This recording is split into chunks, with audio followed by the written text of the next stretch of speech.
दीक्षा भारद्वाज ने chartered accountant परीक्षा की पास। वाराणसी बाबा विश्वनाथ की नगरी काशी की निवासी दीक्षा भारद्वाज ने चार्टर्ड अकाउंटेंट की परीक्षा को 2 विषयों में एग्जामिनेशन प्राप्त करते हुए पास किया।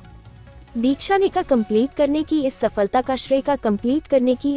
का श्रेय समय का सही मैनेजमेंट और माता पिता की सहयोग और समर्पण को बताती है। वाराणसी के मंडुवाडी स्थित आवास पर रिश्तेदारों मित्रजनों ने आकर बधाइयां दी। पिता विपिन कुमार भारद्वाज एवं माता श्रीमती लीना भारद्वाज को ने संयुक्त रूप से बताया कि दीक्षा शुरू से ही पढ़ाई में रुचि रखती थी। दीक्षा को बचपन से ही समाज सेवा के भाव हमने देखा है, इसलिए हमारे सामाजिक संस्था में भी उसकी विशेष सक्रियता देखी जाती है। हम सभी सफल हुए बच्चों को बधाई देना चाहते हैं और किसी कारणवश सफलता तक नहीं पहुंच पाए बच्चों को भी भविष्य में सफलता की शुभकामनाएं देते हैं। दीक्षा ने अपनी आर्टिकलशिप अहमदाबाद के मिस्त्री एंड साह एवं वाराणसी के विजय कुमार शर्मा एंड कंपनी से संपन्न की थी, जिसमें वह सीए प्रोफेशन के विभिन्न सर्विसेज में शिक्षित किए गए। दीक्षा ने इकोनॉमिक लॉ और स्ट्रेटेजिक फाइनेंशियल मैनेजमेंट में एग्जामिनेशन प्राप्त करते हुए सीए फाइनल की परीक्षा को नवंबर 2023 में पास किया। ऑल इंडिया न्यूज 24/7 के लिए वाराणसी से मुकेश पांडे की रिपोर्ट। महोदय जी, अपना परिचय बता दें। और मैं सर, क्या कहना चाहेंगे अपने बेटी के उपलब्धि पर? तमाम जगहों पे चर्चे हैं सीए क्वालिफिकेशंस के बाद, कैसा अनुभव हो रहा है? सीए इसने निकाल के टफ एग्ज़ाम है जो कि इसने निर्णय करके निकाल लिया, इसकी मुझे बहुत खुशी है। और ये जिस फील्ड में जाना चाहे मैं इसको प्रमोट करता रहूँगा बराबर, चाहे वो प्रैक्टिस में जाए चाहे वो सर्विस में जाए, जॉब में जाए।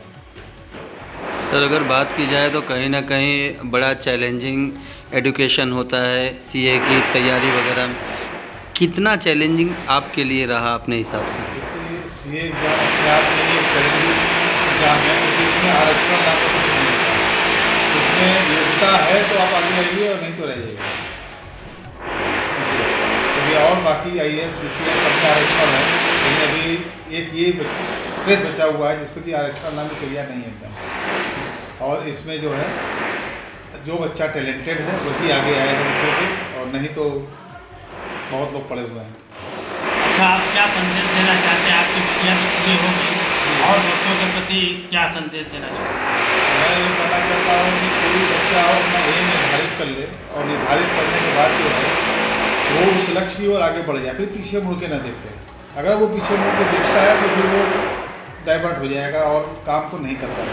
तो सबसे पहला एम है कि अपने लक्ष्य को निर्धारित करें और उसकी तरफ अग्रसर हो। जी मैम, अगर बात की जाए तो एज ए सोशल वर्कर आप बनारस के लिए जाने पहचाने फेस हैं, क्या कहना चाहेंगी उस उपलब्धि पर अपने बिटिया के सीए क्वालिफिकेशन पर? देखिए, सबसे पहले तो मैं यही बोलना चाहूँगी कि अगर कोई भी एक गृहिणी है जो अपने घर को संभालती है, उसके साथ साथ समाज में भी अपनी एक पहचान बनाती है, तो अगर उसके बच्चे के अंदर कुछ क्वालिटी है, अगर वो उसको बढ़ाना चाहती है बच्चे, तो उसको पूरा 100% सपोर्ट दें। और बाकी सारी चीज़ें तो होती रहेंगी, लेकिन अगर बच्चा आगे बढ़ जाएगा तो ये बहुत बड़ी उपलब्धि हो जाएगी। मैम, अगर बात की जाए तो कहीं ना कहीं 4 घंटा 6 घंटा 8 घंटा एजुकेशन के लिए उनको देना था, कैसे आपने मैनेज किया सभी चीज़ों को कि उनको ज़्यादा से ज़्यादा फ्रीडम रहे? मैंने तो सारी चीज़ों को एक तक रखा, सबसे पहले अपने बच्चों को देखा। और बच्चे अगर इस मुकाम पे हो गए तो ज़िंदगी भर वो सारी चीज़ें होती रहेंगी। मैम, ज़्यादा तो नहीं पर पूरे भारत में आप कह सकती हैं कि 5 से 10% लोग अभी भी ऐसे हैं जो कि बेटियों के लिए बेटों को प्राथमिकता ज़्यादा रखते हैं। क्या कहना चाहती हैं ऐसे लोगों के लिए? देखिए, मेरा तो ये मानना है कि बेटा बेटी एकदम अलग नहीं होता है। जिसके अंदर भी अगर टैलेंट है और बच्चे को अगर लगता है कि हम कर पाएंगे, मेरे बच्चों ने तो खैर आज तक मुझे ये पता भी नहीं लगने दिया कि मम्मी बाहर भी कुछ करती है, मम्मी अपना एक फील्ड बना चुकी है। उन लोगों ने बस अपनी यही पहचान बनाई है कि नहीं, मुझे उस मुकाम पे पहुंचना है, और कभी मुझे बोलना भी नहीं पड़ा कि बेटा तुम पढ़ लो। जैसे लोगों का जो ये है कि एक टाइम टेबल बनाना चाहिए, जल्दी उठना है या ये सब चीज़ों, क्या लगता है आपको कि ये सब फॉर्मेलिटीज़ वगैरह ये सब क्या है, ये सब चीज़ों का कोई वैल्यू है? देखिए, जल्दी उतना एडुकेशन ज़िंदगी लेना। में डिसिप्लिन बहुत इंपॉर्टेंट होता है। आप कोई भी प्रोफेशनल है, आप जाने इसीलिए जाते हैं आपके डिसिप्लिन की वजह से। प्रोफेशनलिज्म शब्द ही डिसिप्लिन को लेकर के आता है। अगर आपके ज़िंदगी में कोई रूटीन नहीं है, आप कोई डिसिप्लिन फॉलो नहीं करें तो आप कोई अचीवमेंट नहीं कर सकते। हमारी पढ़ाई के टाइम भी हम ऐसा बोला जाता है कि लोग 16 घंटा 17 घंटा पढ़ रहे हैं, बट यहाँ पे ऐसा नहीं, आपको घंटे गिन के नहीं पढ़ने होते हैं। आपको टारगेट सेट करना होता है, स्मॉल टारगेट। जैसे मेरा डेली का रहता था कि ये सब्जेक्ट का इतना चैप्टर्स कंप्लीट करना है, उसमें मुझे 3 घंटा लगे 4 घंटा लगे, वो टाइम काउंट करके मैं नहीं पढ़ाई करती थी।